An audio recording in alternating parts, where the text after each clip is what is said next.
So good morning, students. So today's topic is the electronic spectroscopy and the Frank-Condon principle.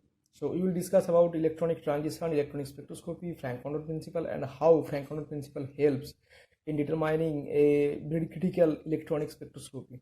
Okay. The electronic band spectra of molecules are generally very complex and are therefore investigated with considerable difficulty. Why we are first line I have written that band spectra, because we know that the electronic energy level or electronic energy is much higher than the vibrational energy, and the vibrational energy is much higher than the rotational energy.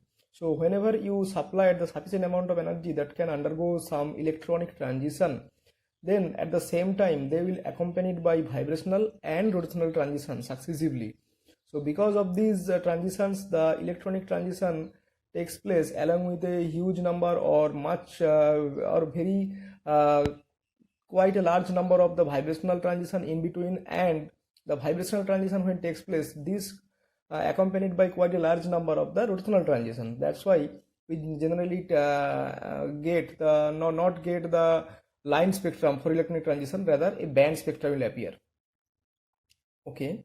They are observed in the ultraviolet and visible region of the electromagnetic spectrum, and we know that for a molecule to undergo electronic transition you need the ultraviolet and visible wavelength light. These are the sufficient, otherwise it will not undergo. Okay, so the complexity arises from the fact that a transition between two electronic states is almost invariably accompanied by simultaneous transition between the vibrational and rotational energy level as well. We have just discussed these things. This is expressed by saying that electronic spectra have vibrational fine structure and rotational fine structure. Okay, so as discussed earlier, according to the Born-Oppenheimer approximation, the total energy of a molecule in the ground state or lower state is given by E double prime equal to E energy electronic double prime, energy vibrational double prime, and energy rotational double prime. So what does Born-Oppenheimer approximation tells? It tells that the energy of a molecule is the sum of the electronic energy, sum of the vibrational energy plus sum of the rotational energy, but not doesn't taking into consideration the translational energy, because translational energy is not generally quantized. Because of that, we just neglect these things, and these are the magnitude of the translational energy is very less in comparison to rotational and vibrational and definitely electronic. So because of that we can neglect this term. And another thing is, if you just consider that the different form of the energy, that means electronic energy, vibrational energy and rotational energy, if they are not interactive, that means if they are not coupled to each other, then we can take the total energy of a molecule is the sum of the electronic, vibrational and rotational energy. So this is the equation 1. So neglecting the translation energy terms, that is E translation double prime, which is not quantized. Here E electronic double prime, vibrational double prime and rotational double primes are respectively the electronic, vibrational and rotational energies. And assuming that the Born-Oppenheimer approximation is valid in the excited state as well, means in the ground state it is valid, and we are just taking into consideration that in the excited state also these laws are applicable equally. The excited state energy is given by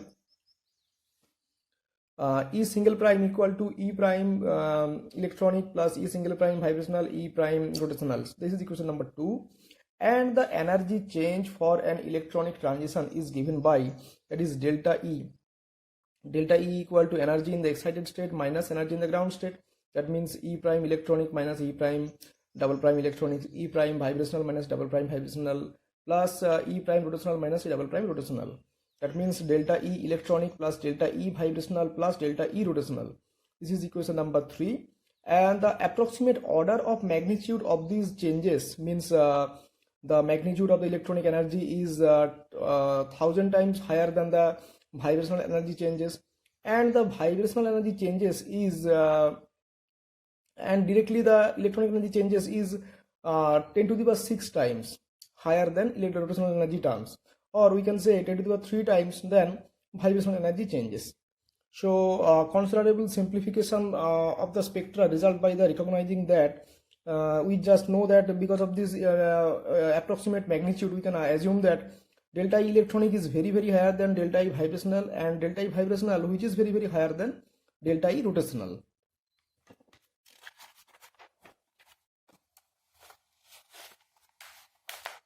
Just a minute. Now the frequency of the electronic transition is given by according to the Bohr frequency condition, that we know that delta E equal to h nu, or in energy terms, or hc nu bar in spectroscopic terms. So nu bar equal to delta E by hc, and delta in place of delta E we can place the whatever value we get from last equation, that is delta E electronic, delta E vibrational plus delta E rotational by hc in semi-inverse unit definitely, and that is equation number 5. So equation number 5 shows how an electronic transition passes the vibrational and rotational fine structures.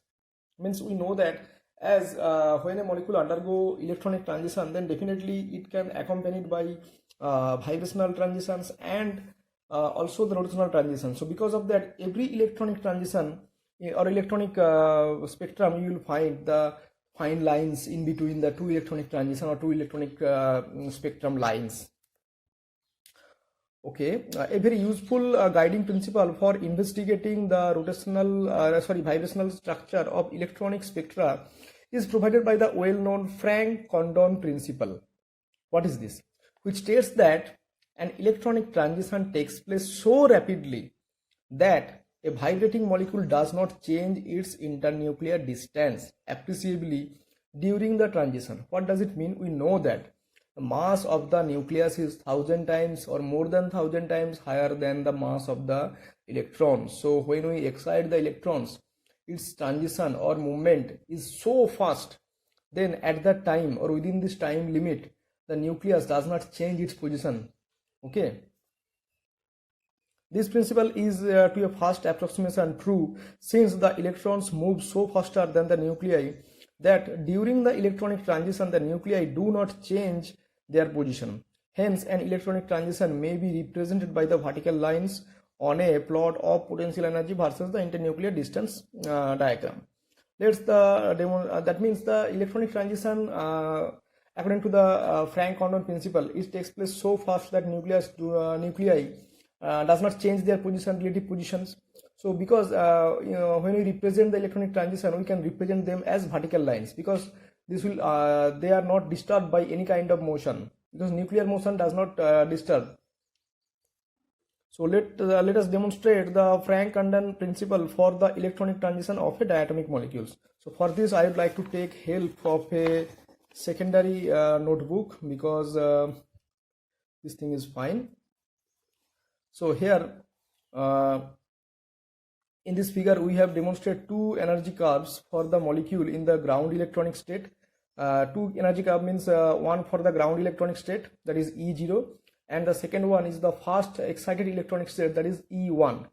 Since the bonding in the excited electronic state is weaker in the ground state, because we know that when we excite the molecules and electrons are promoted to the higher excited state, then there is a partial separation of electronic cloud or charge takes place, and because of that the molecule becomes little bit fluxional, or the bonding becomes little bit weaker in the higher excited state because of this movement. Because when we excite the molecules, it at the same time it will vibrationally excited and rotationally excited and definitely electronically excited.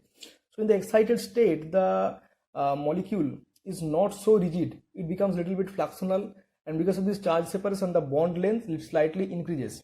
That's why I have presented here here the equilibrium bond length is at that distance, and I have little bit shifted the excited state, because at the excited state the internuclear distance little bit increases. That means its minima in the excited state is slightly higher internuclear distance. That is my purpose.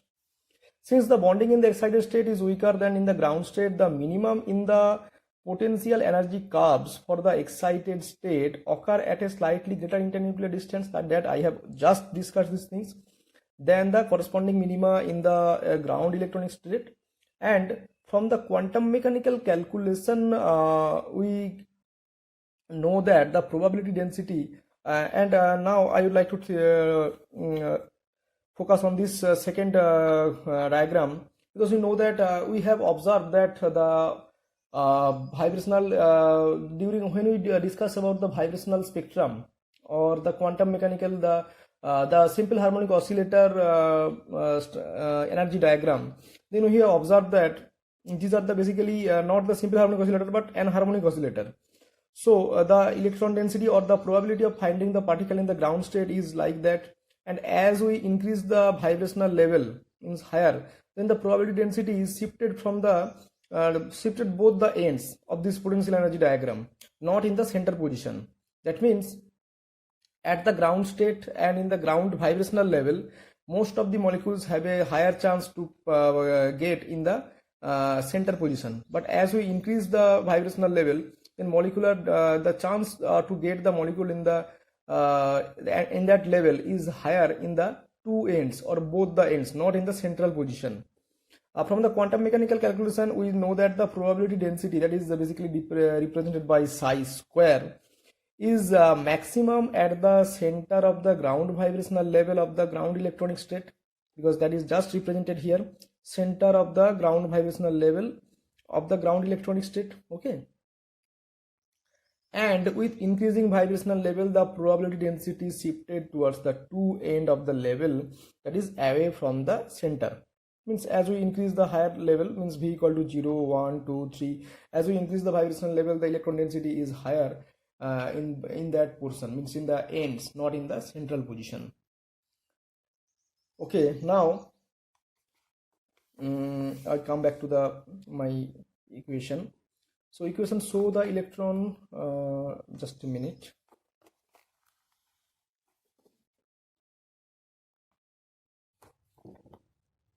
So again come back to the figure.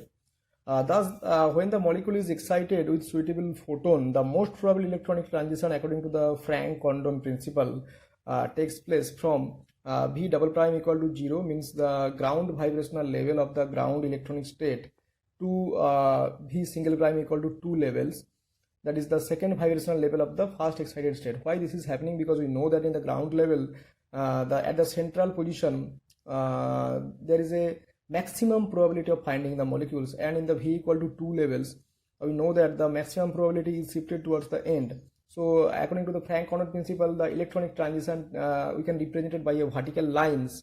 So the transition dipoles, that is the maximum transition dipoles, the value is getting maximum when the transition takes place from V equal to 0 center to the end of the V equal to 2. That doesn't mean that all other transition apart from this 0 to 2 transition is forbidden. It's not forbidden, but they are also takes place, but with relatively lower intensity in comparison to 0 to 2 transitions. So transition of the other vibrational levels of the excited state occurs with lower probability, so that their relative intensities are smaller than the intensity of the 0 to 2 transitions, and these are also shown in this figure. I have just adjusted these things. So this is 0 to 0 transition, means V double prime equal to 0 to V single prime equal to 0, but much less in intensity. And then when I just increase the value of V single prime, that is 0 to 1 transition, it shows somewhat higher intensity than 0 transition, because we know that in the V equal to 1 level, the electron density is shifted towards the end, so this will match your probability density or transition dipole moment, that is whatever you find for the transition is higher. And for 0 to 2 transition, this value is the highest, because we know that it exactly match the highest intensity to highest intensity value. Okay, that's why it's 0 to 2 transition value is highest. And then again 0 to 3, it's not exactly matched, but this will happen with the lower intensity. So 0 to 3, then 0 to 4 again lower, much lower than 0 to 3, and 0 to 5 is also lower than 0 to 4. So in that way we can represent the most probable transition, how they are happening, because we have to observe from which state to which state the molecules or electrons are moving, and at that condition or at that state, how the electron density or the probability density is representing. If the probability density is if the transition takes place from the highest probability density to another highest probability density, then this transition is the maximum, or we can say this is the most probable transitions. So in this way we can represent the Frank-Condon principle. So this is the Frank-Condon principle. including the electronic transition.